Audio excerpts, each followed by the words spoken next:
So one of the things y'all said today that stuck out to me is that it was just as hard to speak today as it was at that first bond hearing. Just kind of tell us about how this was for you today to stand up and see her on the screen. Yeah, it felt just as hard as it was the first time. Maybe even harder because I was still in complete shock at that moment on the first hearing. This was a little more difficult with having people around me that I love, even though that sounds like it would be supportive. But knowing how much this has affected our entire family, standing up there and just talking about Sam and what this has done. Were you pleased with the judge's decision of? I am so happy I could run and scream, and I'm crying happy tears. I'm very happy, very happy. And why? I'm happy because I feel like it's been 3 months and the time hasn't been served, and she is a risk of flight and she is a danger to society, and the judge felt that.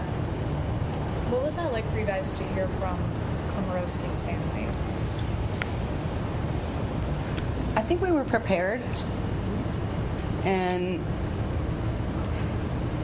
I'm sure if the situation was turned around and it was one of our family members, because people can become addicted to substances. We all know that. However, if she's been incarcerated for 3 months, she's probably very clean now. And they do have addiction programs in the jails. So she can access that if that's really what she wants. And I don't think that 3 months spending time in jail, 3 months is nothing. I mean, it seems like yesterday for us. And like I was saying in there, we are tore up. I mean, our family is tore up. Eric's family is tore up. Our families are in disaccord. Is that the word? Yeah. Like we're not together on one page anymore. It's just created such havoc in everybody's life. And why should she get out and just go about her merry way? You know. And I definitely don't think she should go to Jersey or anywhere around here. I think she should stay in the community where it happened and feel it like I do every time I come down here. I was here last week. Every golf cart I see. I went over to the marina, and I turned around, and there was the wedding venue. The wedding venue. And on the way home in the car, I just all of a sudden broke down and had this major anxiety attack. I didn't know why, because I see those things and I don't say anything, and it's hurtful. And she should have to see them too. Do you think that the dollar amount for the surety bond set was high enough?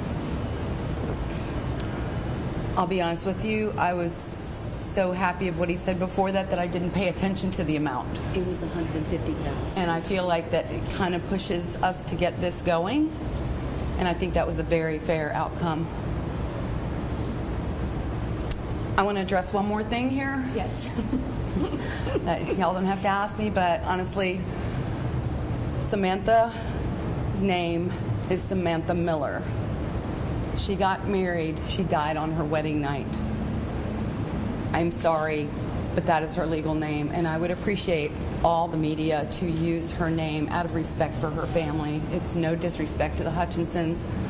I'm, glad that they had a ceremony, but when we're talking stories and news stories and legal things, her name needs to be her name. And she didn't make it to the Social Security office, so please respect us and Sam and call her what her name is in your stories.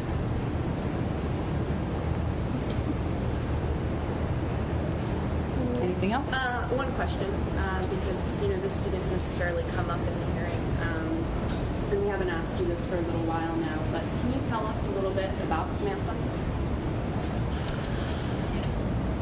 You want to say something? Go ahead. Well, let me tell you how Samantha came into this world. And I won't make you 34 years listening, but I was a single mom with this one, divorced. And, we make some bad decisions sometimes, but I'd say, you know what? That decision was the best decision of my life. The best one-night stand ever, and I am not ashamed, because that girl rocked this world, okay? She was nothing but Oh, Take a breath. here I go. Love and care. And she literally was like born an angel. She did nothing but want to make people feel good. She couldn't stand when she thought anybody, even a stranger, felt bad, felt sad. It was her job to make them feel better. You know, she's at Bojangles giving the homeless guy biscuits when she's like 7 years old. You know, like that's just who she was. And I want people to know that she was a bride for 3 hours or 4 hours, however the amount was, but she has 34 years of who Sam was. And Sam was an awesome, free spirit, beautiful person inside, and that's what I want people to talk about. I understand the media part about, you know, it's a story. People love hearing it makes it such a bigger tragedy because she was a bride killed. She was Samantha Miller, and believe it or not, if you knew Samantha Miller, that's a bigger deal of her being gone in everybody's life. I mean, you wouldn't believe at home the messages I get on Messenger from maybe her friends that haven't met me or whatever. I mean, they're like, Lisa, you have an army behind you. She has so many friends and people are so loyal to her. That's who she was.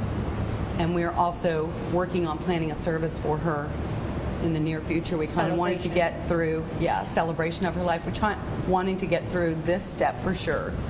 And then maybe have a little bit of time to breathe and be in the right frame of mind to plan that celebration for Sam. What kind of concerns will you have if Ms. Komorowski does make bond? I don't think we're there yet. I think that this is just such a weight lifted off of our shoulders that we don't want to think about that at this point. We got, I think, what we hoped today. And we're grateful for that. And as Mom said, we got to just focus on us for a little bit because we haven't been able to do that.